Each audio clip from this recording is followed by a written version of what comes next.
तो नीचे से देखना शुरू किया और टॉप पे ही नाम था। क्या बात। मेरे अंदर का आर्टिस्ट मेरे पेरेंट्स ने कैसे पहचाना, पूछा क्यों फेल क्यों हो गई मैं। मतलब राइटिंग भी साथ साथ हो रही थी अरे कि जो बना रहे हो उसके बारे में लिखना भी है, पोएम भी लिखनी है या स्टोरी भी लिखनी है। स्टेज से जो फियर नहीं है ना मुझे, वो उसकी वजह से नहीं है। जो मेरे पेरेंट्स ने सिखाया वो मैंने शेयर कर दिया। बिल्कुल, हम भी आगे शेयर करेंगे।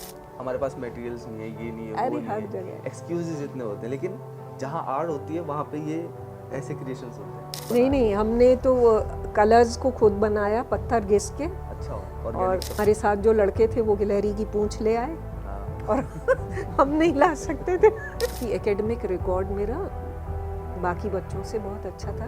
दिल्ली में कभी आना नहीं चाहती थी। क्लास 3rd में हमारा एक चैप्टर था हाँ। दिल्ली की सैर। अच्छा। तो आई वॉज ऑल्सो ये ह्यूमैनिटीज़ में ही थी, तो मैं आई वॉज नॉट अ नालायक। ऐसे मत बोलो, बहुत अच्छा सब्जेक्ट है ये। घड़ी देखी, आधा घंटा रह गया था और मैंने दोनों हाथों से काम शुरू किया। तो वो थोड़े दिन पहले हंस रहे थे कि मैम ऐसे काम करी थी, लग रहा था माता आ गई। बच्चों को भी ये करना है कि वो छोड़े नहीं Dedication बीच से, में। हाँ। स्टेट में फर्स्ट। और बहुत सारी चीज़ों से मैंने पैर पीछे इसलिए किया कि आई वॉज अ गर्ल। फलाना बच्चा आया था, तुम्हें याद कर रहा था। और कब उसने मुझे याद किया, जब वो IAS बन के आया था। क्या बात।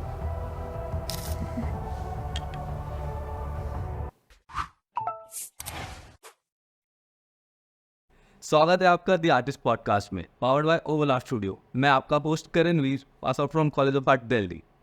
मुझे पॉडकास्ट सुनना बहुत पसंद है, लेकिन जब भी मैं पॉडकास्ट सुनता हूँ तो मुझे लगता है कि क्यों ना उन आर्टिस्ट की लाइफ स्टोरीज के बारे में जाना जाए जो हमें कहीं ना कहीं बहुत इंस्पायर करते हैं। तो हमने मिलकर ये पॉडकास्ट बना दिया, और जिसके फर्स्ट एपिसोड में हम आपको उस किरदार से मिलवाने वाले हैं जिन्होंने हमारी ज़िंदगी को बदल के रखा है, जिसकी वजह से हम इस आर्ट फील्ड में कहीं ना कहीं कोशिश करिए, हिम्मत करिए आने की।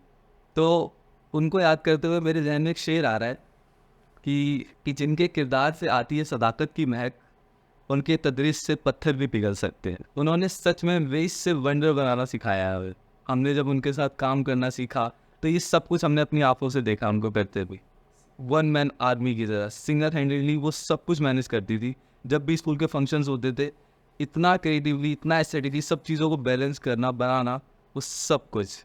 तो हम बात कर रहे हैं अपने स्कूल की drawing teacher Vinita Chaudhary ma'am की। स्वागत है मैम आपका। कैसे हो आप? बहुत अच्छा लगा तुम्हें यहाँ देखकर। पूछो जो पूछना। मैम, ये पॉडकास्ट हमने इसीलिए बनाया है क्योंकि जो आपने एज एन आर्टिस्ट फील किया है अपनी जर्नी में, आप उसको हमारे साथ शेयर कर सको। अपना गुस्सा, अपना फ्रस्ट्रेशन, अपनी लर्निंग्स, लाइफ लेसन, सब कुछ। अपनी हैप्पीनेस। अपनी हैप्पीनेस। जी। यस। तो आपकी शुरुआत कैसे हुई? ये आर्ट जो है ये आपकी ज़िंदगी में आया कब, कैसे? बहुत सोचती हूँ तो ऐसा लगता है कि शायद पहली सांस के साथ ही आ गया। क्योंकि ना मेरे दोनों पेरेंट्स ईश्वर की कृपा से ऐसे बैकग्राउंड से नहीं थे कि उन्होंने सीखा हो कभी, लेकिन बाय बर्थ उनको आर्ट का इंटरेस्ट था और बहुत बढ़िया एक एस्थेटिक सेंस दोनों में था। और किसान परिवार से हूँ मैं। जी। मेरे पेरेंट्स भी किसान परिवार से ही थे ऑब्वियसली। तो वो जो खेत में सीधी मेड़ जानते हैं आप? पगडंडियाँ। हाँ, जो एक खेत को दूसरे खेत से डिवाइड करते हैं। हाँ हाँ, पगडंडियाँ तो कहते मेरे हैं। फादर कहते थे कि हमने वहाँ से आर्ट सीखा। वो जो सीधी पगडंडियाँ बनानी है ना, गांव में तो कुछ लाइन खींचने के लिए नहीं था। जी। तो वो कई किलोमीटर तक जो सीधी लाइन चली जाती थी वो उनकी आर्ट की शुरुआत थी। क्या? और ये चीज़ कहीं हिट कर गई मुझे और वहीं पकड़ लिया। ऐसा मुझे याद नहीं है बिल्कुल। KG नर्सरी से भी याद करती हूँ ना, तो मुझे ऐसा कभी लगा ही नहीं कि आर्ट मुझसे अलग थी या मुझे उसको ढूंढना पड़ा। कि मेरी मदर भी बहुत आर्टिस्टिक हैं। जी। और पुरानी चीज़ें मैं बीच में याद करूँगी तो बताऊँगी कि कैसे उन्होंने हमें आर्ट की तरफ डाला। मैं बीइंग अ मदर, मैं अपने आप को फेल मानती हूँ। मेरे पेरेंट्स ना बहुत गजब थे अरे वाह। और उनको मैं बहुत थैंक्स करती हूँ कि मुझे ये सब्जेक्ट चूज़ करने दिया उस टाइम में। हम्म, जब सिंपल बीए कराने में भी ना पूरा ख़ानदान मेरे फादर के पीछे पड़ गया था कि लड़कियों को पढ़ाना नहीं है और परिवार का नाम खराब होगा, जाटों में नहीं पढ़ाते हैं, हाँ तब तो ये सब बहुत है रहा ना, होगा। तो शादी कर दो या नहीं पढ़ाओ। हम्म, और तो मेरे फादर उनको वापस के लेटर में पता है क्या भेजते थे, न्यूज़पेपर्स की वो कटिंग भेजते थे जिसमें हम ट्रॉफी लेके खड़े होते हैं। अरे वाह। तो बचपन से पेरेंट्स की वजह से आर्ट हमेशा से थी। स्कूलिंग कैसे रही, कहाँ पे आपकी स्कूलिंग शुरुआत हुई? मेरा बर्थ यूपी में एक छोटी सी जगह है बदायूं, बरेली के पास है, जी। तो वहाँ मेरा बर्थ हुआ और वहीं स्कूलिंग हुई। और मेरा स्कूल अभी भी मुझे ख्वाबों में आता है, इतने सालों बाद कहीं दुनिया में चली जाऊँ, जो सपना आता है ना उसकी बैकग्राउंड मेरा स्कूल होता है। क्या बात है। तो इस बार जब मैं घर गई तो मुझे उस स्कूल जाने का मौका मिला। क्रिसमस था, स्कूल सजा हुआ था अरे वाह। और क्रिश्चियन स्कूल में मेरी स्कूलिंग हुई। और मुझे अपने सारे टीचर्स के नाम याद हैं, मुझे वो teachers by face by name याद हैं जिन्होंने उंगली पकड़ के मेरी आर्ट की जर्नी शुरू की। और इतनी अच्छी स्कूलिंग हुई हमें। स्टेज तो हमारा जैसे क्लासरूम था। मैं अभी की जो एजुकेशन सिस्टम है ना उसको देख के कभी कभी हैरान हो जाती हूँ कि हमें कहाँ से क्या, हम दूसरी दुनिया में पढ़ते थे। Agriculture was one of my subject up to class 8th। अच्छा। एग्रीकल्चर भी था हमारा एक सब्जेक्ट। तो इतनी सारी चीज़ें पढ़ी, प्लस स्कूल में हर फंक्शन में बच्चों को फुल फ्रीडम होती थी। मेरा स्कूल था सिगलर mission girls high school Badaun, अरे वाह। और प्रिंसिपल थी मेरी मिस रिचर्ड्स, और आर्ट टीचर मेरी क्लास 6 तक थी मिसेस पॉल, और फिर थी मिसेस मेसी। क्या बात है, सब कुछ याद है सब कुछ याद है। और एक प्यारा सा इंसिडेंट भी याद है जिसने मुझे बिल्कुल ठीक बना दिया इस सब्जेक्ट के लिए। क्लास 3rd या 4th में एक क्लास टेस्ट हुआ और हमारी टीचर, हम टीचर ही कहते थे, जी। तो हमारी टीचर ने हमको क्लास टेस्ट में ना एक वाज बनाने के लिए, फ्लावर वाज बनाने के लिए दिया। सब बच्चों ने बनाया और 10 नंबर का टेस्ट होता था। और क्लास टेस्ट माने वो 35 मिनट्स में ही करना है। जल्दी जल्दी।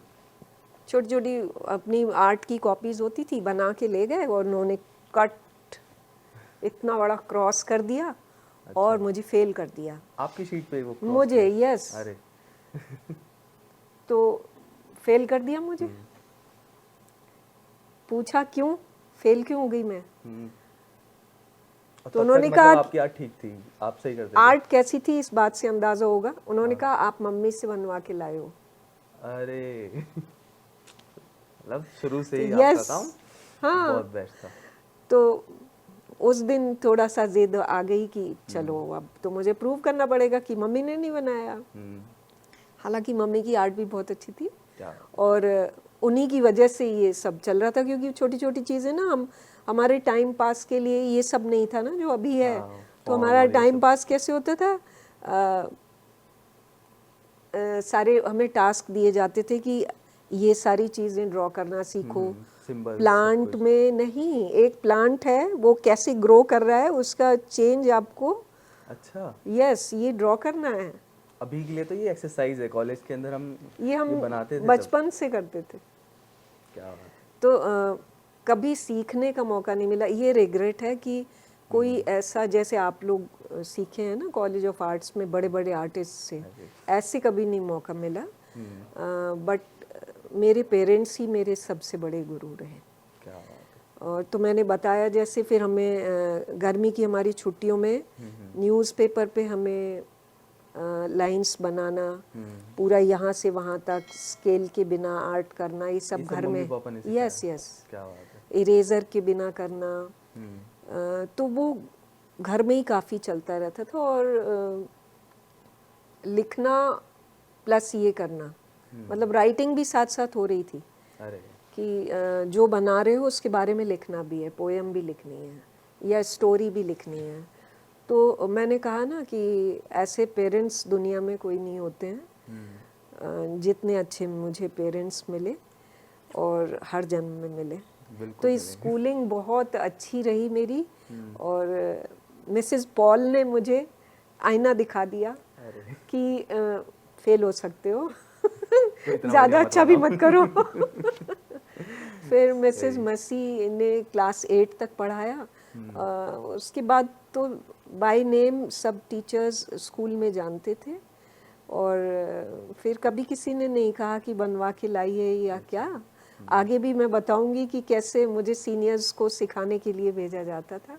उसी तो स्कूल में पढ़ते हुए? नहीं, फिर मेरा स्कूल चेंज हो गया था। क्लास 9th में मैं दूसरे स्कूल में आ गई थी। वहाँ मिसेस मृदुला प्रधान मेरी आर्ट टीचर थी और मिसेस प्रेमवदा सक्सेना प्रिंसिपल थी। वहाँ भी स्टेज पे बहुत किया। पिछले वाले स्कूल में ना एवरी फ्राइडे हमें हर क्लास को कहा जाता था स्टेज पे कुछ परफॉर्म करना है। अच्छा, वो क्रिश्चियन कॉलेज हाँ, स्कूल था। हाँ। तो उसका सब डायरेक्शन और एवरीथिंग बच्चे खुद करेंगे। क्या बात है, टीम बना के? हाँ, अपने आप करना है। तो ये जो स्टेज से जो फियर नहीं है ना मुझे, वो उसकी वजह से नहीं है। क्या और शुरू से डांस ग्रुप में मेन डांसर होना, ड्रामा में मेन कैरेक्टर मिलना, उस स्कूल की वजह से बड़ा अच्छा। वो इतनी छोटी जगह पढ़कर भी इतने अच्छे गुरु जो मिल गए, वो शायद मेरी किस्मत है कि स्टेज भी, आर्ट भी, और सही मायनों में एजुकेशन हुई मेरी। जो दो चीज़ें हैं ना, लिटरेट होना और एजुकेट होना, फ़र्क है दोनों में। तो मैं शुरू से एजुकेट होती रही अपने आर्ट के थ्रू। सारे दुनिया के जितने भी काम हैं उनको मैं सीखती रही। तो अच्छी जर्नी रही। उसके बाद दूसरे स्कूल में आके डिबेटिंग का कीड़ा जगा और फिर इतना ज़्यादा डिबेट्स और इन सब चीज़ों में पार्टिसिपेट किया। तो उस वक्त आर्ट कि पीछे छूट गया था या साथ नहीं चल नहीं, रहा था? साथ चल रहा वो साथ है। चल रहा था। यस। अरे वाह। तब क्या वर्ड यूज़ करते थे टीचर्स, मैं भूल गई। कुछ एक वर्ड यूज़ करते थे और हर कंपटीशन स्पोर्ट्स में पीछे थी। अच्छा, कोई बात नहीं, स्पोर्ट्स में पीछे थी। इतना तो बाकी कोई कंपटीशन ऐसा नहीं होता था कि जिसमें हम पार्ट ना लें और हमारे घर ट्रॉफीज़ ना आए। तब बड़ी बड़ी ट्रॉफीज़ मिलती थी। और कई बार तो इतनी हैवी होती थी कि नहीं, हम नहीं उठा पाते थे। तो 2 लोग मिलके उठा के रखा करते थे। वो इतनी बड़ी ट्रॉफीज़ मिलती थी। अभी मिली है, देखो लेटेस्ट। हाँ। उस वक्त का कोई दोस्त याद आता है जो साथ में रहा हो, जिससे अभी भी एक अच्छा कनेक्शन हो? कॉलेज की दोस्त है। कॉलेज के स्कूल वाले दोस्त तो क्योंकि मैं बाहर आ अच्छा, गई। कॉलेज के बारे में बताइए थोड़ा। College okay. कब हुआ फिर? पहले स्कूल से ही हाँ। वहाँ जंप करेंगे। स्कूल में मैंने क्लास 10th से ही मेरा गोल्ड मेडलिस्ट हूँ थ्रू आउट। क्या बात है। और क्लास 10th 12th सब में मेडल लेके। और मतलब हमें फर्दर ग्रेटेस्ट से सीखने को मिला है कुछ भी। नहीं, शेयरिंग है। मुझे क्या आता है, मुझे नहीं लगता कुछ आता है। नहीं, जो मेरे पेरेंट्स ने सिखाया वो मैंने शेयर कर दिया। बिल्कुल, हम भी आगे शेयर करेंगे, है ना। करते हैं, करेंगे और आगे। क्लास 12th के बाद आगरा यूनिवर्सिटी में पढ़ने के लिए आगरा चली गए थे। तो पेरेंट्स के साथ भी इतना ही टाइम ऑलमोस्ट बीता। बस मेरे ख्याल में मैं 14.5 साल 15 साल कितना था 16 प्लस में मैंने ग्रेजुएशन में एडमिशन ले लिया था। जल्दी जल्दी पढ़े हम लोग। कई बहन भाई थे ना, तो बड़े बहन भाइयों के साथ हमें भी बैठा दिया गया। तो क्लास भी जंप करा दी गई। फर्स्ट के बाद सीधा थर्ड में आ गए, क्योंकि अच्छा परफॉर्म कर रहे थे। तो जल्दी जल्दी पढ़ो, ये चीज़ें जल्दी। 21 में ना मेरी पोस्ट ग्रेजुएशन हो गई थी। 21 में? यस। तो आगरा यूनिवर्सिटी में एक कॉलेज था, गर्ल्स कॉलेज, वहाँ पे एडमिशन हुआ। और वहाँ पे मिली डॉक्टर सरोज भार्गव। उनको आप कहीं ऐसे ढूंढ सकते हो इंटरनेट पे। वो हमारी HOD थी आर्ट की। ग्रेजुएशन में मेरे 2 चीज़ें साथ चल रही थी, वोकल म्यूज़िक और पेंटिंग। अच्छा तो दोनों में ग्रेजुएशन की थी एज मैंने। एन सब्जेक्ट चल रहा था वो साथ में। हाँ, दोनों कर रही थी मैं। हम्म, और वहाँ भी मज़ा आया। फर्स्ट डे था पोर्ट्रेट का। Like portrait. हाँ, तो पोर्ट्रेट करके ग्रेजुएशन में मैम को दिखाया हमने, और उन्होंने देखा, अपने साथ के टीचर्स को बुलाया और मुझे कहा वो उस वाले रूम में जाओ। अच्छा तो मेरे साथ के बच्चे सब बना रहे थे, हम हॉस्टल में रहते थे तब। अच्छा अच्छा। तो मैं वहाँ चली गई डरती हुई कि क्या गड़बड़ हो गई पता नहीं। तो उन्होंने कहा ये जो तुम्हारे सीनियर्स हैं ना, इनको पोर्ट्रेट सिखा दो। पोर्ट्रेट उससे पहले मैंने कभी बनाया नहीं था। हाँ लेकिन जो 9th to 12th जो हमारी मैम मिली थी मुझे, मिसेस मृदुला प्रधान, जी। उन्होंने भी मुझे क्लास में जो चलता था वो नहीं करने को कहा कभी। अपने साथ वो जो करती थी ना, वो मुझे करवाती थी। क्या बात। क्लास 11th में हमने अजंता के बड़े बड़े कटआउट्स बना के ऑयल पेंटिंग वाले मीडियम से पेंट किए थे। सारे। और तो क्रिएटिव लिबर्टी आपको शुरू से ही मिली शुरू से पता नहीं ईश्वर की कृपा रही। ये बढ़िया रहे। हाँ, और सोचते हैं ना कभी तो ऐसा लगता है कि सारे अच्छे लोग मिल गए मुझे। अच्छे लोगों के साथ अच्छी चीजें फ्रेम की जाती हैं, कहीं ना कहीं ऐसा ही चलता है। टीचर सारे जो भी मिले ना, टीचर बहुत अच्छे लगे, बहुत अच्छे मिले, बट जो एक अलग से जो कोचिंग होती है ना, वो नहीं मिली कभी भी। और मम्मी तो ये कहती हैं कोई ज़रूरत भी नहीं पड़ी। बिल्कुल नहीं जरूरत है। और फिर मास्टर्स फर्स्ट ईयर के बच्चों को जो मुझसे सीनियर थे, उनको पोर्ट्रेट सिखाया। उसी दिन वहीं पे। सेम डे से शुरू हो गया। तो मैम ने मुझसे पूछा कि पोर्ट्रेट पहले कभी किया, मैंने कहा नहीं किया। अरे वाह। तो काफ़ी अच्छा रहा वहाँ भी। मैंने यूनिवर्सिटी मेडल लिया वहाँ भी। और कौन सा कॉलेज था ये? मेरा बैकुंठी देवी कॉलेज था, गर्ल्स कॉलेज। और मास्टर्स में फिर best student of the university for the year के लिए गोल्ड मेडल मिला। तो शुरू से फिर तो नंबर 1 आप शुरू से ही चलते आ रहे हो। ये खूब। सही है। हाँ, नहीं उसके बाद यहाँ दिल्ली में भी अच्छा। जॉब के लिए अप्लाई किया, और 2-3 फेज हुए उसके। रिटन टेस्ट हुआ एंड प्रैक्टिकल हुआ, इंटरव्यू हुआ। रिजल्ट देखने गए तो नीचे से देखना शुरू किया और टॉप पे ही नाम था। क्या बात है। और पहले तो मुश्किल भी रहा होगा प्रोसेस ये हाँ, सब कुछ। बहुत। अभी तो थोड़ा इजी हो गया है सब कुछ यस शायद। Yes, it was very difficult.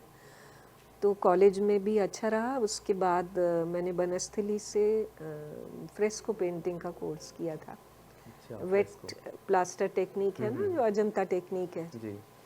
Fresco technique. Yes. तो वो सीखा था। बहुत महान गुरुजी हैं भवानी शंकर जी, उनके पिताजी से भी सीखा था, दया शंकर जी से। भवानी शंकर मिश्रा जी, बनस्थली, जयपुर। जयपुर में। अच्छा। यस। वो तो इंटरनेशनल फेम के आर्टिस्ट तब भी थे जब हम सीख रहे थे उनसे। जयपुर में एग्जीबिशन की थी हमने। अपना मेरा जो होम टाउन है वहाँ भी एग्जीबिशन की थी। अच्छा। छोटे बच्चे थे। और आगरा में तो बहुत हुई एग्जीबिशंस, और जयपुर में भी की। घर का एक इंसिडेंट याद आया कि मेरे अंदर का आर्टिस्ट मेरे पेरेंट्स ने कैसे पहचाना। हाँ, ये ज़्यादा सही रहेगा बताना। वैसे तो हमारे जो घर होते थे ना खुले आंगन, गाँव में, तो इट वाज सिटी। तो खुले आंगन में वो चारपाई बिछा के लेट जाना और बादलों में शेप्स ढूंढना। तो ये गेम तो शुरू से ही चलता था। तो इससे ही सीखते सीखते एक दिन मम्मी से किसी बात पे नाराज़ हो गई। तब हमारे घर में गैस नहीं थी। अच्छा। चूल्हा जलता था, तो आग पे खाना बनता था। तो लकड़ियाँ आती थी खूब सारी। हाँ। और लकड़ी एक रूम में रखे रहते थे। तो गुस्सा होके मैं उस रूम में चली गई when I was in class 3। ये याद रखना कि फर्स्ट के बाद थर्ड में आई थी मैं। थर्ड में मिस टॉमस मेरी क्लास टीचर थी। अच्छा। तो लकड़ी वाले रूम में चली गई। हाँ। और बहुत देर नाराज रही, मुंह फुला के, नहीं मम्मी इससे बात करना है। कुछ मांगा था शायद, या कुछ हुआ होगा। हाँ। तो उन्होंने मना किया होगा, तो नाराज़गी आ गई। वहाँ से जब मैं बाहर निकली ना, मुंह फुलाए हुए, तो इतने बड़ा, इतनी सुविधा नहीं थी, तो हमें ऐसे अलमारियाँ नहीं मिलती थी, एक एक शेल्फ मिलती थी अपने लिए ना। वो सीमेंट के बने हुए हाँ, शेल्फ। तो एक शेल्फ पे मेरा फुल अधिकार था। अरे वाह। तो उसको मैंने पूरा अपने जो मेरे ऑयल पेस्टल नहीं, वो थे मोम वाले रंग ना, वैक्स कलर्स, उसके पीछे सीनरी बनाई हुई थी। ये बचपन से कार्यक्रम हो रहे थे, सही। तो वो अपने वैक्स कलर्स लेके मैंने एक लकड़ी पे कुछ बनाया। प्लाईवुड पे बना दिया? नहीं, वो चूल्हे के लिए जो लकड़ी आई थी, अच्छा, वो लकड़ी अभी मेरे पास है। क्या बात है, वो लकड़ी मेरी माँ ने संभाल के रखी। कलेक्शन हो गया। और हाँ, तो जब तक मैंने वैक्स कलर से काम किया, उसके ऊपर वैक्स था। उसके बाद पेंसिल कलर मिले, पेंसिल कलर से उसको कलर कर दिया। फिर जब मुझे पेंट्स मिले, तो स्कूलिंग के दौरान ही उस पर पेंट कर दिया। और आप जब वो देखोगे तो आपको यकीन आएगा, क्योंकि क्लास 8 में मेरा नाम वनीता से विनीता किया था। मेरी मिस विल्सन थी एक टीचर, उन्होंने अच्छा, उसके ऊपर अभी भी वनीता लिखा हुआ है। दैट मीन्स वो क्लास 8 का था जो अभी है, आपके पीछे रखा हुआ है। हाँ। देखो, निकालो। ये है लकड़ी, एक लेडी जो खड़ी हुई है, दिस इज द लकड़ी। ये इससे मेरे पेरेंट्स ने पहचाना कि ये है वो, कि यहाँ ये तो से सच में बहुत प्यारा है ये। क्या ऐसे शुरू हुआ है। तो ये मेरे पेरेंट्स ने पहचाना कि ये कुछ कर लेगी इसमें। और मेरे फादर इतने लविंग थे, अभी नहीं है। उस टाइम में जब काफ़ी सब चीज़ें महंगी थी, हमारी इतनी सी फरमाइश से तो वो बस से बरेली जाते थे, और गिटार के ट्यूब कलर्स, जैपनीज़ कलर्स, 100 रुपए का डिब्बा होता था। हाँ, उस वक्त और 100 रुपए बहुत बड़ी चीज़ बहुत थी। बड़ी चीज़ है उस वक्त के लिए तो। तो हम स्कूल में जब गिटार का कलर, इतने हम अमीर नहीं थे कि हम 100 रुपए के कलर उड़ाएं। हाँ, जैसे आम परिवार होते हैं वैसे ही थे, लेकिन उनका हम सबके प्रति इतना प्यार, और दूसरा हम लोगों को पढ़ाने का जो उनका जज्बा था, डेडिकेशन था वो बहुत यस। उसका रीज़न भी था कि मेरे फादर काफ़ी छोटे थे जब मेरे दादाजी की डेथ हुई। वो पढ़ रहे थे, 17 इयर्स के थे। तो वो जितना पढ़ना चाहते थे, वो मैथ्स में मास्टर्स करना चाहते थे, लेकिन बीएससी पर ही रुकना पड़ा उन्हें। अच्छा। और सेम मेरी मदर के साथ था कि मम्मी शायद 12 साल की थी, तो नानी जी नहीं रही, तो वो अपने चाचा जी के यहाँ कहीं वो पले बढ़े। और उनको जो मेरी मम्मी की जो चाची जी थी, उनकी मेड ने आर्ट्स की तरफ कर दिया था, क्योंकि मदर नहीं थी, कौन सिखाता। तो ये जो उन्होंने बचपन में देखा था ना, कमी जो उन्हें लगी थी, तो वो जो 100 रुपए के जो गिटार के कलर्स आ रहे थे ना, तो मैं कई बार उससे कोरिलेट करती हूँ कि वो शायद नहीं कर पाए। तो वो हमें हर चीज़ देना चाहते थे, और सारे गांव वालों से, अपने समाज से भी वो झगड़ा करते थे हमें पढ़ाने के लिए। तो सभी लोग अच्छे से पढ़ गए हम लोग, और सब सेटल्ड हैं। तो ऐसे जर्नी चलती जा रही है। वैसे मैं ये चीज़ देख के हाँ। अभी के जो आर्ट स्टूडेंट्स हैं, हाँ, वनीता, यहाँ वनीता भी लिखा हुआ है 8th क्लास। ये इस चीज़ से देख के मैं और बच्चों को ये कहना चाहता हूँ कि अभी बच्चे ना बहुत डरते हैं अलग अलग मीडियम्स में काम अरे करने के नहीं, लिए। डरना नहीं और है। ये सच में ये वही लकड़ी है जो चूल्हे में जलाने के लिए उस वक्त यूज़ हो रही है, दिख रहा है। और इस पे आपने इधर से एक लेडी बना दी है, ड्रेस ढूंढ लिया आपने। कुछ नहीं किया है है ना? इसमें, कहीं वो नहीं किया मैंने, इसको हाँ, चेंज नहीं किया है, और जैसी ये थी वैसी जैसा है। है वैसा ही है। और आजकल के बच्चे डरते हैं कि अब किस चीज़ पे बनाए, हमारे पास मटेरियल्स नहीं है, ये नहीं है, वो अरे नहीं हर है, जगह है। एक्सक्यूजेज इतने होते हैं। लेकिन जहाँ आर्ट होती है वहाँ पे ये ऐसे क्रिएशंस होते हैं इस तरीके से। ये बहुत सही चीज़ है। कॉलेज में भी खूब मौके मिले काम करने के, अच्छे ग्रुप्स के साथ काम किया। अपने कॉलेज में भी हमने फ्रेस्को बनाए थे। अच्छा, मतलब आपका कैंप लगा। प्रॉपर फ्रेस्को में ज़्यादा हो रहा है नहीं, स्कूल कॉलेज के बाद? नहीं, वो एक शॉर्ट कोर्स था। अच्छा। और हमें एक विंटर ब्रेक में एक हमारा कैंप लगाया गया था। कहाँ पर? वहीं कॉलेज में ही, आगरा में, आगरा के अंदर? वहाँ भी किए थे अच्छा। फ्रेस्को। मेन तो पेंटिंग ही किया है। हमारे पेंटिंग कॉलेज में एक सिर्फ वीक है ये, मैथड एंड मटेरियल के अंदर हमें ये करवाया जाता है, तो हम उसमें करते हैं। तो एक अच्छा। हफ्ते के अंदर ही फ्रेस्को नहीं बना नहीं, के। हमने तो कलर्स को खुद बनाया, पत्थर घिस के, अच्छा, और ऑर्गेनिक सब कुछ? सब कुछ जैसे होता था ना वो लाइम वाटर को चेंज कर करके कैसे चूना तैयार करते हैं, कैसे कलर्स तैयार करते हैं, ब्रशेस अपने आप बनाए गिलहरी की पूंछ से। उस वक्त? हमारे साथ जो लड़के थे वो गिलहरी की पूंछ ले आए हाँ। और हम नहीं ला सकते थे। अभी तो सब बैन है। अभी तो सब बैन है। खैर तब तब किया था। अब वो फैसिलिटीज हो गई ना कि उसके जैसा मटेरियल हमारे पास है। तो वैसा ही हम कर लेते हैं। हाँ। तो अभी जो आर्ट स्टूडेंट्स होते हैं स्कूल में, जैसे आप पढ़ाते हो, तो वहाँ पे बच्चे किस तरीके की प्रॉब्लम फेस करते हैं और आपको पढ़ाने में कैसा लगता है उनको, वो कैसे आप हैंडल करते हो? अभी तो बहुत डिफरेंट सीन है। अपने बचपन से अगर मैं कंपेयर करूँ तो प्रेशर बहुत है पढ़ाई का। मुझे तो ऐसा याद ही नहीं है कि हमारे पेरेंट्स ने कभी ये नोटिस किया हो कि मैथ्स में कितने नंबर हैं तो आर्ट में कितने हैं। अच्छा। बस हाँ ठीक है, पास हो गए, नई काफी। क्लास में आ गए, अच्छी बात है, खुशी की बात है। और टचवुड नंबर कभी खराब आए नहीं। मैं बहुत सारे लोगों से, अपने साथ के टीचर्स से मैं सुनती हूँ कि हम पढ़ाई में एवं ही थे तो हमारे पेरेंट्स ने कहा आर्ट कर लो। मुझे बहुत गुस्सा आता है। तो उनके चक्कर में मेरा भी यही इम्प्रेशन हो जाता है कि ये एवं ही होंगे। मैं आई वॉज नॉट एवं ही। अभी भी यही लगता है लोगों को कि अगर कुछ नहीं कर रहे हो तो आर्ट कर लो, आर्ट में क्या ही पढ़ना है आपको। लेकिन असली पढ़ाई तो उसी के अंदर है। इस फील्ड के अंदर जितना पढ़ना पड़ता है, जितना ऑब्जर्व करना पड़ता है चीज़ों को, वो मुझे नहीं लगता कि शायद और कहीं होता है। मैंने यहाँ जब फर्स्ट इंटरव्यू दिया था ना दिल्ली में गवर्नमेंट जॉब के लिए, जी।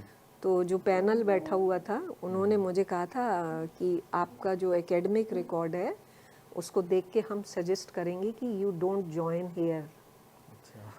क्योंकि एकेडमिक रिकॉर्ड मेरा बाकी बच्चों से बहुत अच्छा था। उन्होंने मुझे सजेस्ट किया कि मुझे सिविल सर्विसेज में जाना चाहिए, और सिविल सर्विसेज के लिए मैंने ट्राई करना शुरू किया। और बाद में ऐसा मोड़ आया कि हर चीज़ से मन हट गया। कॉमनवेल्थ स्कॉलरशिप अवार्ड हुई और जाने का मौका नहीं मिला। अच्छा। तो फिर सब अच्छा लगना बंद हो गया। तो एक ब्रेक आया था, ज्वाइन करने के बाद आया था। यहाँ पे ज्वाइन करने के दिल्ली बाद में पहली ज्वाइनिंग आपकी दिल्ली में थी? पहली और आखिरी सब यही है। सब यहीं पर है। हाँ, मौके बहुत मिले इंटरव्यू के लिए, यहाँ वहाँ गए। यूपी में भी गए कुछ। उस टाइम पैसों का बहुत चलन था, तो कुछ डिमांड शिमांड करते थे लोग बाग, और हम तो बड़े वो कैसे एग्रेसिव कि हम अब जब इतना अच्छा हमारा एकेडमिक रिकॉर्ड है इसी पे लीजिए, हम तो इसी पे आएंगे। बिल्कुल। और जहाँ भी ईश्वर की कृपा से गए तो वहाँ एकेडमिक रिकॉर्ड को मैच करने वाला कोई नहीं होता था। तो इसलिए हमेशा ना सिलेक्शन में फर्स्ट नंबर आ जाता था। तो पैसे वगैरह के लिए कभी हाँ नहीं किया। अपने उस जो भी मेहनत करके ही फिर दिल्ली में कभी आना नहीं चाहती थी। कभी? क्लास थर्ड में हमारा एक चैप्टर था दिल्ली की सैर। अच्छा। टीचर ने पूछा दिल्ली कौन कौन जाना चाहता है, मेरे अलावा सबने हाथ खड़ा कर दिया। कि दिल्ली मुझसे पूछा क्यों नहीं जाना चाहती हो, मैंने कहा बहुत बड़ी सड़कें हैं, बहुत भीड़ है, मुझे ऐसी जगह पसंद नहीं। एरोप्लेन बना हुआ था उस चैप्टर पे। अच्छा, उस टाइम ना एरोप्लेन में जाने की परमिशन होती थी कि आप एयरपोर्ट जाइए और अंदर घूम के आ जाइए। उस वक्त ये चीज़ें थी? ये था। तो तब मैंने मना किया था कि मुझे दिल्ली नहीं जाना है, और बाकी बच्चे सब वहीं रह गए, मैं ही दिल्ली आ गई। पता नहीं होता ना यही नियति कहाँ आपको लेके जाए। कहीं ना कहीं वो सेट होता है। हाँ। ऐसे ही है। तो मैं स्कूल के बारे में बात कर रहा था कि बच्चे कैसे होते हैं अभी स्कूल में, आप उनको कैसे हैंडल करते हो? बच्चे तो हर तरह के ही मिलते हैं। ऐसे भी मिलते हैं जो जिनका पैशन है आर्ट के लिए, और ऐसे भी मिलते हैं जो दूसरे के काम को देख के सीखना तो चाहते हैं लेकिन कुछ मजबूरियां हो जाती हैं, घर वालों का प्रेशर होता है। लेकिन जो सच में सीखना चाहते हैं ना वो धीरे धीरे फिर मेरी टीम का हिस्सा बन जाते हैं। बिल्कुल इसी तरीके से चीज़ें बढ़ती हैं। स्कूल में भी सिलेबस के ऊपर ही मैं काम नहीं करती हूँ, कॉन्टिन्यूस काम चलता है मेरा। जिस भी स्कूल में रहती हूँ मॉर्निंग से और छुट्टी के टाइम तक, अगर मेरे पास आर्ट रूम है तो वो ओपन रहता है और मैं वहाँ रहती हूँ और बच्चे आते हैं मुझे ज्वाइन करते रहते हैं। तो जो मेरे सब्जेक्ट के भी बच्चे नहीं होते हैं वो भी आते हैं, वो भी सीखते हैं। बाकी थोड़ा एक्सपीरियंस आपको भी है। तो जब आप ये बातें कर रहे थे तो मुझे अपने टाइम की बातें याद आ रही थी जब मैं और अरबाज 11th क्लास में थे। और तब क्या होता था कि टीचर्स इनडायरेक्टली हमें मना करते थे, रोकते थे कि आर्ट रूम नहीं जाना है, वहाँ पे काम नहीं करना है, क्योंकि उस वक्त एनुअल डे पे आते आते इतना सारा काम होता था, सब कुछ करना है। और हम अपने आप को बहुत प्राउडली फील करते थे। कहीं ना कहीं हम लोगों ने थोड़ा सा अपना रुतबा भी दिखाया बच्चों के अंदर कि हम हैं, मैडम हमें बुलाती है, हम करते हैं सारी चीज़ें ऐसे ऐसे करके। तो आपने भी बहुत कॉन्फिडेंस हमारा बूस्टअप किया था उस समय कि बोल दिया करो कि तुमने बनाया। तो उससे ना हमें भी अंदर से आया कि हम लोग भी कर सकते हैं। और वो क्राफ्ट सीखना, वो कुछ बनाना, कॉम्पिटिशन्स में जाना, तो अभी सब कुछ ऐसा मेमोरी सा लगता है कि लोग कैसे रोकते थे और हम उसी चीज़ में फ़ाइट करके फिर आपकी वजह से हम लोग भी इसी रास्ते पर हैं। वो बहुत खुशी होती है। हाँ, आपको याद होगा सतीश के बारे में ना, सतीश भैया, सतीश ने कॉमर्स में पढ़ाई की थी। हम्म, कॉमर्स में 12th क्लास किया। अपना लायक थे आर्ट्स। नहीं आर्ट्स से अच्छा, तो आई वाज आल्सो ये ह्यूमैनिटीज़ में ही थी, तो मैं आई वाज नॉट अ नालायक, ऐसे मत बोलो, बहुत अच्छा सब्जेक्ट है ये, नहीं हम है ठीक ना। है। हाँ, हमारे भी अच्छे नंबर आए हैं। सतीश ने कॉमर्स में होके भी इधर शिफ्ट किया ना। उनका उसको भी काम बहुत मज़ा, अच्छा है, वो हाँ, प्रिंट मेकिंग में यस, काम उनका काफ़ी अच्छा है। क्योंकि वो मेरे साथ वैसे बहुत काम करता था ना, अच्छा। आर्ट क्लास के अलावा बहुत करता था, फ्री पीरियड में आ जाना। तो हमारी शिकायत होती थी दोनों की प्रिंसिपल के पास। एक भारद्वाज मैम है, उर्मिला भारद्वाज, वो उन्होंने हमें पेशी कर दी थी वहाँ कि ये मैडम बुलाती हैं और ये चला जाता है काम करने। अच्छा, मैंने बताया था ना कि मैं एक ब्रेक लग गया था मेरे काम पे। अच्छा, हाँ। फिर शादी यहीं ज्वाइन कर लिया था, शादी हुई मेरी। तो एक दिन मेरे हस्बैंड बोले कि मैंने कभी तेरे को पेंटिंग करते हुए तो देखा ही नहीं है। हाँ, तो मैंने कहा ठीक है, जॉब है, मैं वहीं करती हूँ जो भी। हाँ, तो धीरे धीरे वो उन्होंने मुझे पूछा कि मैं क्यों नहीं बनाती हूँ, तो वो पता चल गया कि मैं थोड़ा नाराज़ हूँ खुद से। अच्छा। तो इन्होंने क्या किया, फिर धीरे धीरे शाम को गैलरीज में ले जाना शुरू किया मुझे। कि चलो देखने के लिए। हाँ, देख के आते हैं, अच्छा लगेगा। और इनका भी एस्थेटिक सेंस अच्छा है और उनको भी आर्ट्स अच्छी लगती हैं। अब वो खुद भी कहते हैं कि मुझे पता नहीं था कि मुझे इतना समझ आता है। अरे वाह। और धीरे धीरे करते हुए एक दिन एक आर्ट गैलरी में ये ले गए और वहाँ किसकी एग्जीबिशन थी, former prime minister Vishwanath Pratap Singh ji की, और वो वहीं थे। क्या बात है। तो उनसे मिलवाया, उनके ह्यूज कैनवस 7-8 फीट के कैनवसेस लगे हुए थे। उन्होंने बहुत अच्छी बातें कहीं, समझाई, मेरे बेटे को आशीर्वाद दिया, हमें कुछ छोटे से गणेश जी बना के दिए। मतलब इतना इंस्पिरेशनल था वो कि मैंने दोबारा ब्रश पकड़ लिया। क्या बात है। और दोबारा ब्रश पकड़ा तो उसके बाद एक क्यूरेटर के साथ काम किया था, आर्ट एग्जीबिशंस किए, सेल किया काफ़ी।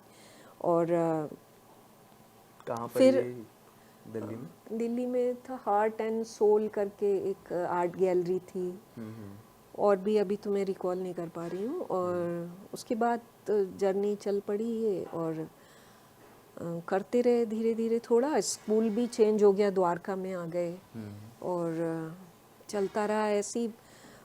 थोड़ा अपना काम रुका बच्चों की वजह से, कि बच्चों की स्कूलिंग और ये सब करने के लिए ना। लेकिन हाँ, जहाँ जॉब करती रही वहाँ नेशनल लेवल तक अवार्ड्स लेती रही। यहाँ के भी पहले बच्चे को जो अवार्ड मिला मेरी जॉब में, काफ़ी टाइम पहले शीला दीक्षित जी तब चीफ मिनिस्टर थी, 10,000 रुपीज़ 10,000 रुपए का प्राइज़ मिला था पोस्टर मेकिंग में अरे वाह, बच्चे को, कौन से लड़की को। स्कूल में? साकेत में था, अच्छा। साउथ दिल्ली में। फिर मैं यहाँ शिफ्ट हो गई थी, यहाँ आके सेक्टर 10 में साइंस का पोस्टर बनाया था, उसमें नेशनल लिया था। और इसी तरह से धीरे धीरे हमें भी जो बच्चे, मिला था वो शीला दीक्षित के टाइम पे ही मिला था, हाँ जब हम 11th में थे स्टेट लेवल पे। अच्छा अच्छा हाँ, ओके। मैं और अरबाज जब गए थे छत्रसाल स्टेडियम के अंदर, तो वहाँ पे शीला दीक्षित के ही उनसे मिला था शायद हमें। अच्छा अच्छा थोड़ा याद आ रहा है, कुछ कैश प्राइज भी था, एग्जैक्ट याद नहीं आ रहा। इस बार भी मैंने स्टेट लेवल फर्स्ट प्राइज़ लिया है कोलाज मेकिंग में, पहली बार। मैंने पहली बार कोलाज बनाया है खुद से। हाँ, क्या बात है। और टीम था, 2 लोग गए थे हम। और बड़ा मज़ेदार रहा। जो सर मेरे साथ गए थे ना, जिनको जाना था उनकी मदर इन लॉ की डेथ हो गई, मैम को। और फिर लास्ट मोमेंट पे चेंज करके दूसरे सर गए मेरे साथ। घड़ी देखी, आधा घंटा रह गया था और मैंने दोनों हाथों से काम शुरू किया। तो वो थोड़े दिन पहले हंस रहे थे कि मैम ऐसे काम कर रही थी, लग रहा था माता आ गई। मैंने कहा काम करते हैं तब इतना ही मज़ा आता है। हो जाते हैं काम के अंदर। हाँ, ये बात अभी तो मुझे बिल्कुल फियरलेस काम करने में मज़ा आता है। कोई बाउंड्री नहीं, बस कलर्स और मैं। मुझे ब्रशेस भी नहीं चाहिए, अच्छा, हाथ से उंगली से ब्रश मतलब कपड़ा से कुछ भी हो, खेलो बस बस एक्सपेरिमेंट एक्सप्लोर करो। बस। और मैं चाहती हूँ बच्चे भी रंगों से खेलो। एजुकेशन में इसका बहुत बड़ा रोल है, और एजुकेशन के साथ साथ सोसाइटी बिल्डिंग में आर्ट का बिल्कुल। पता नहीं क्यों नहीं समझते हैं सभी लोग लोग। समझते नहीं है, वही हमारे पेरेंट्स भी और सभी के पेरेंट्स इतना ज़्यादा आर्ट को सपोर्ट नहीं करते हैं। हाँ, बच्चों को भी नहीं बोलते वो जबकि करने गलत चीज़ों से और बुरी आदतों से, इन सब चीज़ों से ना आर्ट हटाती है, डिसिप्लिन की तरफ लाइफ को ले जाती है।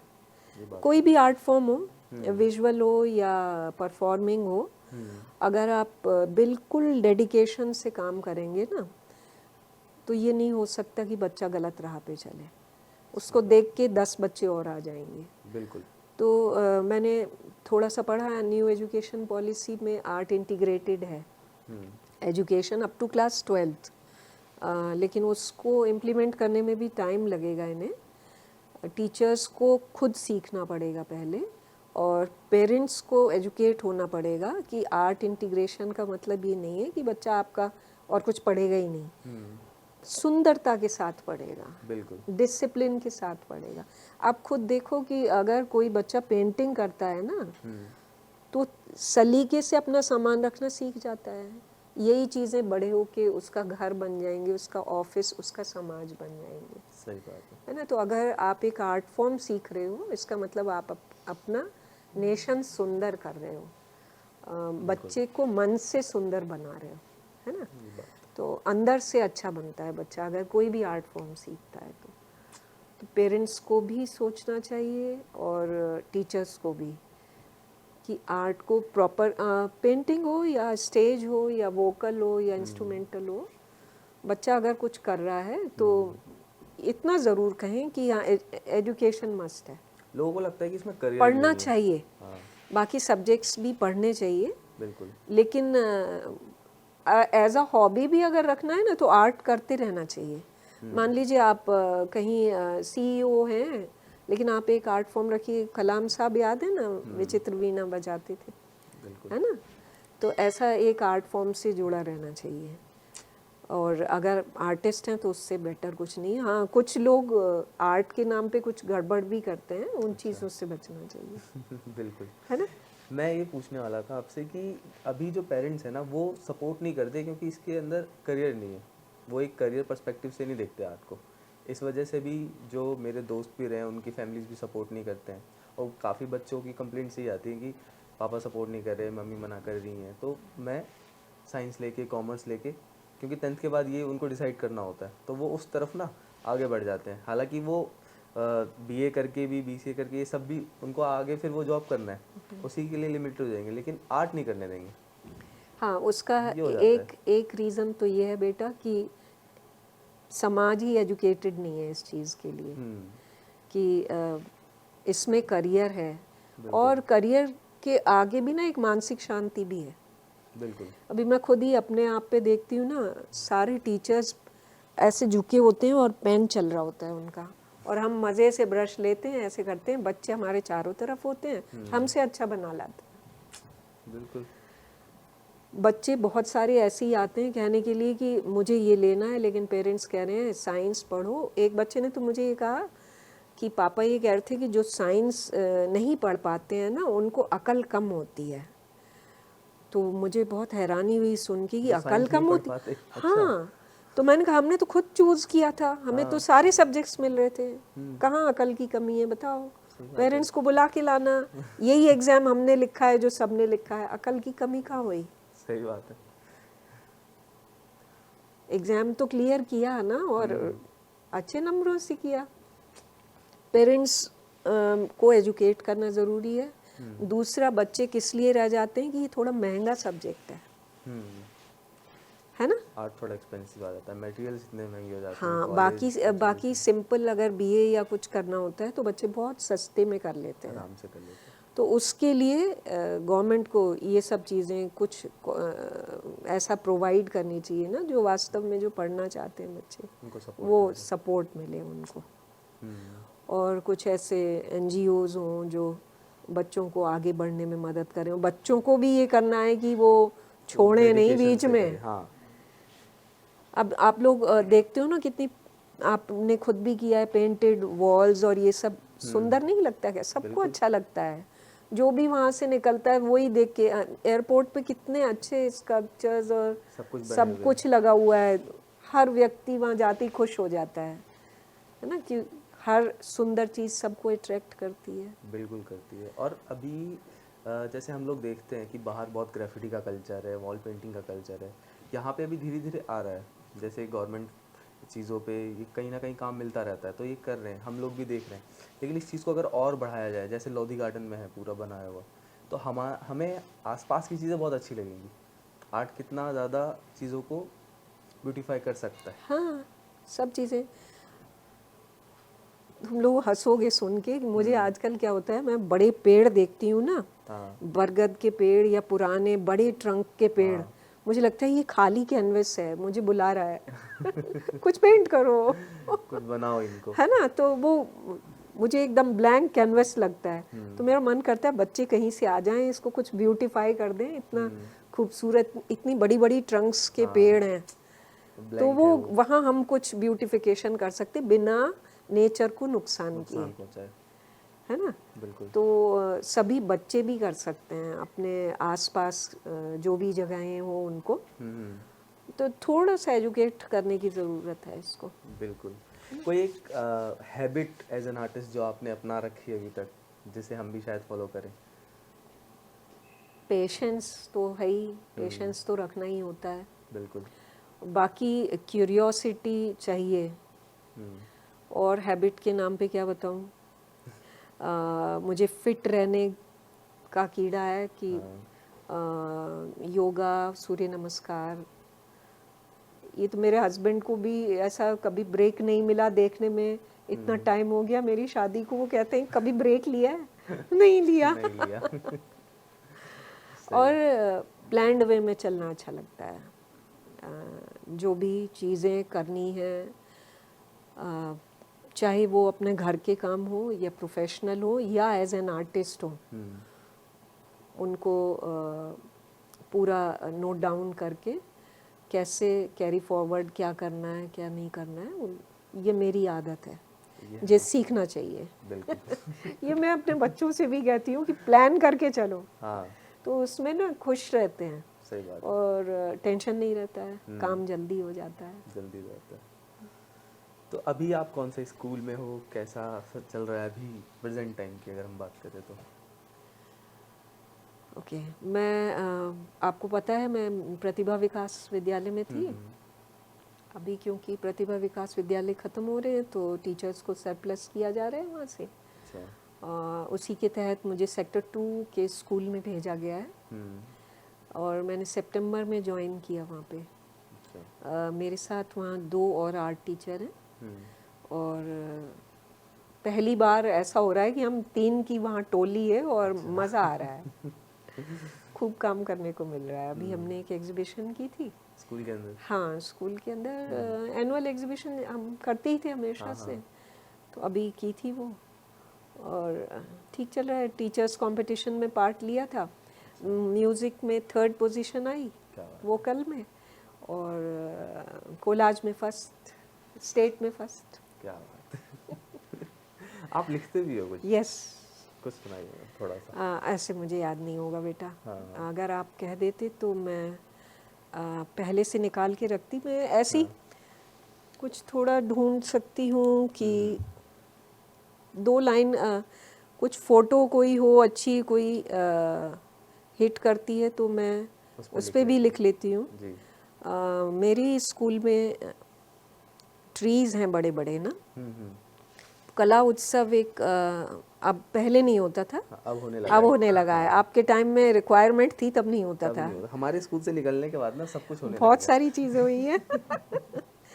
तो कला उत्सव के टाइम में स्कूल गई हुई थी तो वहाँ बहुत सारे ये पेड़ है, अरे यही चीज़ें ना मुझे अट्रैक्ट करती हैं, तो इस पे मैंने ये लिखा था।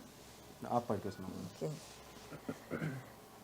जड़ों से हो सिंचित बढ़ी और चढ़ी। जी। ये बरगद के पेड़ हैं जो जिनकी बहुत सारी जड़ें निकल आती हैं बिल्कुल। और इधर उधर लटकती हैं। इसको हम लोगों से मैंने थोड़ा सा जोड़ा है जो समझेंगे आप। जी। जड़ों से हो सिंचित बढ़ी और चढ़ी, सहारा बनी या उलझने हो चली। अरे वाह। सहारा बनी या उलझने हो चली, संपूर्ण या बेबस लगे हैं कभी, जहां में यूं ही जी रहे हैं सभी। क्या बात है, बहुत सही बात बोल दी आपने तो एकदम बढ़िया। शॉर्ट स्टोरीज, पोएम्स, जो कुछ मन करता है लिखती हूँ, वो भी पेरेंट्स की देन है। और कई बार ऐसा होता है कि आइडिया कंसीव कर लिया, अंधेरा हो रहा है, परेशानी हो रही, नींद नहीं आएगी जब तक कि पेपर पे नहीं आएगा, तो कई बार अंधेरे में ही लिख लेती हूँ, ओवरलैप हो जाता है। सुबह ढूंढना पड़ता है यहाँ क्या शब्द था। अच्छा। तो अपने लिए अपने हिसाब से मुझे घर भी ऐसा, यहाँ सब लोग मिले परिवार में, मेरे हस्बैंड स्पेशली बहुत सपोर्टिव हैं और कहीं कोई बंधन नहीं है। बढ़िया। बट जब अगर हम बात करें बचपन से आपकी इस सब चीज़ों को लेके, तो एज एन गर्ल वो कितना मुश्किल रहा होगा? बहुत मुश्किल, क्योंकि आपने बताया कि जिस परिवार से वहाँ पे करने नहीं दिया जाता ये सब, और फिर फैमिली बहुत सपोर्टिव रही, ये ब्लेसिंग है। लेकिन अभी के टाइम पे उन लोगों को कैसे फाइट करनी पड़ेगी? मैं अपने ही बता सकती हूँ आपको। मैंने दिल्ली में यहाँ पे आई ना जब मैं, तो मैं हैरान हो गई कि मुझे जो साथ के आर्टिस्ट थे वो कितना ख़राब बातें कहते थे। अच्छा। हाँ, क्योंकि वो चाहते ही नहीं है कि हम आगे निकल जाएं। मैं किसी का नाम नहीं ले सकती अभी, और कुछ एक तो इंसिडेंट्स ऐसे हैं जो मैं शेयर भी नहीं कर सकती, लेकिन हाँ बड़ा ख़राब इम्प्रेशन पड़ा और बहुत सारी चीज़ों से मैंने पैर पीछे इसलिए किया कि I was a girl and that was not safe for me. Delhi में भी मैंने यहाँ अपना ये है ना national gallery of modern art, यहाँ से आर्ट एप्रिसिएशन का कोर्स किया था, डिप्लोमा कोर्स, अच्छा कोर्स है। काफ़ी टाइम पहले 90 में किया था मैंने, और बहुत अच्छा एक्सपीरियंस रहा था। लेकिन वहीं कुछ ऐसे इंसिडेंट्स हुए थे जब मैंने आगे बढ़ने की कोशिश की, तो बीइंग अ गर्ल शब्द नहीं है मेरे पास, तो मैंने खुद को पीछे कर लिया, नहीं तो मुझे पता है कि मेरी उड़ान कहाँ तक होती। सही बात है। तो ऐसी कई चीज़ें हुई, लेकिन बाद में ठीक है, अभी सही है, ठीक है। अभी मेरे बच्चे तैयार हैं और मुझे तुम लोगों को देखकर तो ऐसा लगता है कि छोटे छोटे सैपलिंग लगाए थे ना, ये बड़े पेड़ बन रहे हैं। इतनी बिल्कुल। खुशी होती है। कल परसों की हमारी ट्रेनिंग में ना कोई जिक्र चल रहा था कि आपके पढ़ाए हुए बच्चे आपके पाँव छूते हैं आके तो कैसा लगता है। तो जो नई एज के टीचर्स थे उन्होंने आके कहा कि बच्चे तो हमें नमस्ते भी नहीं करते हैं, पैर कहाँ से छुएंगे। हम क्लास 11-12 में जाते हैं तो 6-6 फीट के बच्चे हमें ऐसे देखते हैं वैसे देखते हैं। तो मैंने कहा भाई ये टू वे है, बिल्कुल आप किन नज़रों से बच्चों को देख रहे हैं। सही आप कुछ देना चाह रहे हैं उनको ज्ञान, हम्म, है ना। तो ये आप जो कर रहे हैं वो उसी का रिफ्लेक्शन आ रहा है। बिल्कुल मेरे पास तो मेरे बहुत सारे बच्चे हैं जिनको मैं अपना बच्चा, घर के बच्चे लड़ते हैं जब मैं कहती हूँ मेरे बच्चे आ रहे हैं, मम्मी के तो बहुत बच्चे हैं और उन्हें भी पता है, वो तुम लोगों को भाई बहन ही अपना मानते हैं, है ना। बिल्कुल बिल्कुल तो ऐसे बहुत मेरे पास बहुत बच्चे हैं बेटा।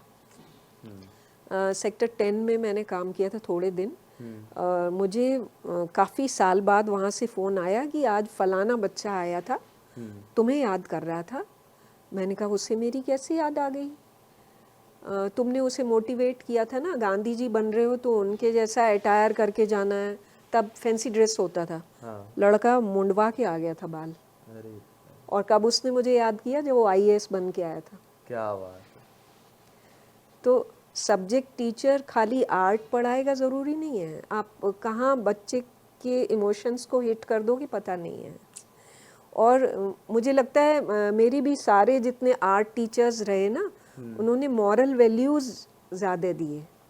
और आर्ट ना मॉरल वैल्यूज़ देने का सबसे अच्छा तरीका जरिया है। बहुत अच्छा जरिया जब कोई टीचर या बच्चा ये कहता है ना कि हमें आर्ट नहीं आती, हाँ तो मैं उनसे कहती हूँ कैसे नहीं आती, आपने बटन सही से लगाए हैं, आपने बाल सही से बनाए, ये भी तो आर्ट है। आर्ट है बिल्कुल आप अपना घर अच्छा रखते हो, ये भी आर्ट है।